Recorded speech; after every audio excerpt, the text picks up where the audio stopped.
every year we can't talk about, though, how there's something that should have been nominated and didn't get it, or how could you leave this person off, or how did you nominate that person? It just wasn't that great, or that film wasn't that good. Talking about the snubs, of course, right? And again, I brought one up earlier, Haley Steinfeld. I don't understand how she got snubbed. Everybody damn near in the film got nominated and not her. Makes no sense to me. So that's one snub that I saw that I was just like, wait, what? And I thought for sure one that's blowing up the internet is Wicked for Good. I think everybody thought, remember, it didn't get too many last year, and everybody's like, oh, that's because they're waiting until the finished story, and then they're going to nominate it all for everything. Nope. Nope. Wicked for Good. No. I mean, so that everybody, internet was like, what? Blowing up. So, that's two biggies that are like people talking. And I mean, of course there were a few more, right? Yeah, most definitely. I mean, a lot of people were thinking that Paul Mescal, who is the lead actor in Hamnet, which has been nominated for a lot of different things, would also get a nomination. They were thinking that he was going to be Best Supporting Actor because I guess it's more, female driven. I don't know. I haven't seen it yet. But as far as other nominations snubbed, like Chase Infinity, who is a big integral role in One Battle After Another, she was completely left off this whole nomination race, which was wild to me. Honestly, not surprised by The Rock. I am surprised by Emily Blunt in The Smashing Machine because The Rock, I like the film. I know you didn't like the film. I didn't dislike it. I just didn't think it was Oscar worthy. I don't know, man. You called me and you were like, what did I just watch? So it's fine. It's okay. You can dislike something. We can have different opinions. No, I just, I mean, I guess I had that initial reaction when I called you because all everybody was talking about is it was Oscar worthy. It was going to win him the Oscar. Yeah. He had made and I just didn't see that. It's like it's a good film, but I in no way, shape, or form thought, why is everybody talking Oscar for this film? So I absolutely wasn't surprised that he didn't get nominated, or that the film didn't get nominated. It got like makeup, which okay, because he looks drastically different. But I know what you were going to say, and I agree 100% about who you're about to say. Who do you think I'm about to say? Emily Blunt, Miss Emily Blunt. Oh, yeah, for sure. Emily Blunt, I definitely feel like, because, I mean, every single scene she was in The Smashing Machine, she stole it. Yeah. Like, I definitely felt like she wasn't in it enough, in my opinion, because there was a lot of, like, The Rock by himself playing Mark Kerr, of course. But then there was also big films that were not nominated as well. Another Netflix awards contender at film festivals and things, Jay Kelly, with George Clooney and Adam Sandler, Laura Dern. They were campaigning a lot for this film, and I know they submitted it for a lot of different things. Definitely Adam Sandler for supporting and actor. They definitely submitted Best Picture. They definitely submitted Best Actor.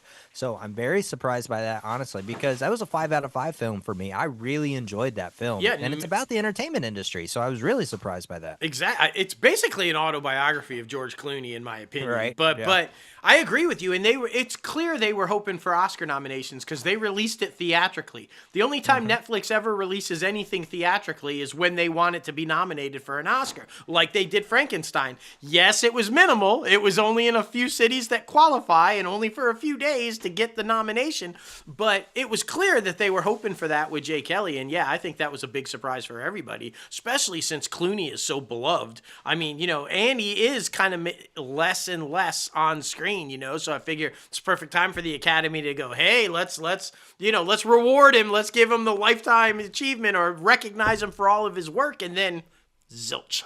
I just went back and looked. Wicked, the first one, got 10 nominations. Yeah, which was crazy compared to it getting nothing this year. But again, nobody really was talking about that film after it came out. So I mean, that's kind of where we're at with that. They also mentioned After the Hunt, which I guess was very trendy. Also, a lot of film festival circuits were talking about that one. Yes. The Long Walk, we thought that one was also going to be nominated. did. For sure. You went and saw this one, so you felt like it was definitely going to be in the running. I'm sure it got submitted, but yeah, did not get taken there. And then I mean these other ones that the people on social media are talking about. I'm not surprised that they did not get nominated. But specifically, Jay Kelly, After the Hunt, The Long Walk, and I'm honestly not surprised by Wicked for Good because again, nobody was freaking talking about it. Maybe Demon Slayer, Infinity Castle, but I mean, if we're talking anime, K-pop Demon Hunters completely stole the show, and Absolutely. it's definitely that's a shoo-in. I think that's going to win Best Animated Film. Sorry, Baby. I just want to put that one out there. That was your other one. That one should have been nominated for Best Picture, and Ava Victor definitely for Best Actress. Yeah. Absolutely phenomenal. The fact that she didn't even get a nomination is like, wait, what? And then, don't get me wrong, Bugonia was really good. It's out there. It's weird. It's Yagos and Emma doing what they do, making some weird ass shit. And she was phenomenal. But in my opinion, I think Ava's performance in Sorry Baby better and more worthy than Emma's in Bugonia. I think she should have been on the list for Best Actress, and I'm kind of disappointed she didn't get there. If you guys haven't seen it, watch it, and you'll recognize her. If you're a Billions fan, you'll recognize Ava. That's where she kind of like really hit at first when people knew who she was. But just brilliant actress, and I was kind of upset. But I was thrilled. Made me feel a little bit better when I made the call and it happened with Kate Hudson. Yeah, so happy. Sure. And I'm telling you, I feel like I'm not going to guarantee it because I'm not that confident, but I'm feeling like Kate could pull off a Marissa Tomei this year and surprise everybody when you're thinking it's going to be Emma Stone or somebody from One Battle After Another or somebody from I think you're going to see Kate Hudson surprise people and go, guess what? Here I am, Best Supporting Actress. And well-deserved. And it's one of those rare things like, I don't know how you nominate her without Hugh, but she deserves it. And I know a lot of people are saying, why? Trust me, if you haven't seen the film, watch it and you'll go, oh, that's why. Because, yeah. Yeah, most definitely. And I mean, now I feel like we should talk about the things that we're not surprised about. Either not surprised getting not nominated or not surprised getting nominated. Biggest one for me was freaking Deliver Me From Nowhere and Jeremy Allen White. I really didn't have faith in that film that was going to get nominated. It's fine. It's a fine film, and he gives a fine performance. But overall, I was not surprised that didn't get nominated for anything. But it's a little embarrassing, though, because, like, this whole run throughout like the festival circuits, throughout like the press tours, like Jeremy Allen White's been in like these roundtable conversations with Hollywood Reporter and the Actors on Actors. Yeah.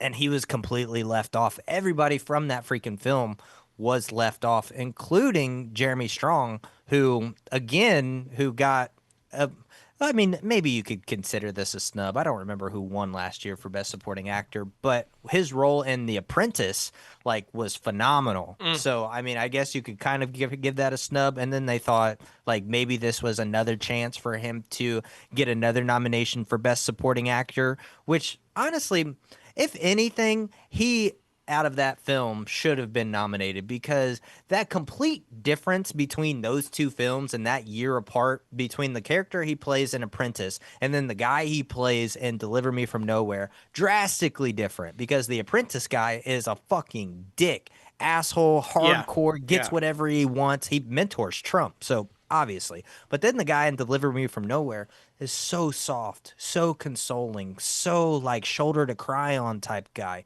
Jeremy Strong has been snubbed by the Oscars so many freaking times. He really was. If anything, he's the one that should have been nominated. But I'm not surprised that Deliver Me From Nowhere and Jeremy Allen White did not get nominated. I'll tell you one I was surprised by, and I think it should have been nominated. It's A Big, Bold, Beautiful Journey.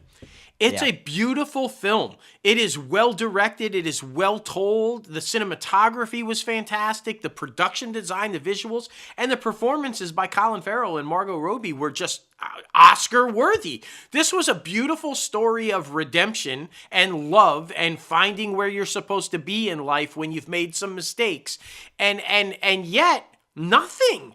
Nobody went and saw it at the box office, and then I thought for sure, well, okay, it's not doing well at the box office, but I'm sure the Academy will recognize it. How do you not recognize Margot and Colin in like this beautiful story, and yet nothing? And I'm just like, huh? Like, instead of Frankenstein, I'd have put A Big Bold Beautiful Journey. Infinitely better film than Frankenstein. I'm sorry, but just it was. And for me and the one other person in my theater that saw it, we loved it. It was just like I don't know, man. Maybe, it's disappointing when there's really good films that fall under the radar.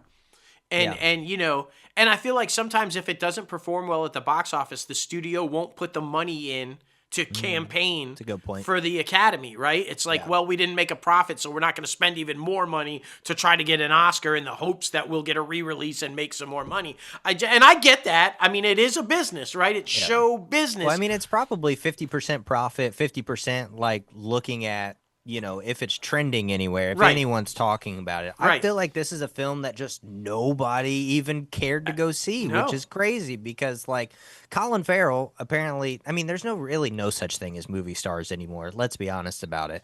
Because, I mean, box office draw for particular movie stars, I don't think that's there anymore.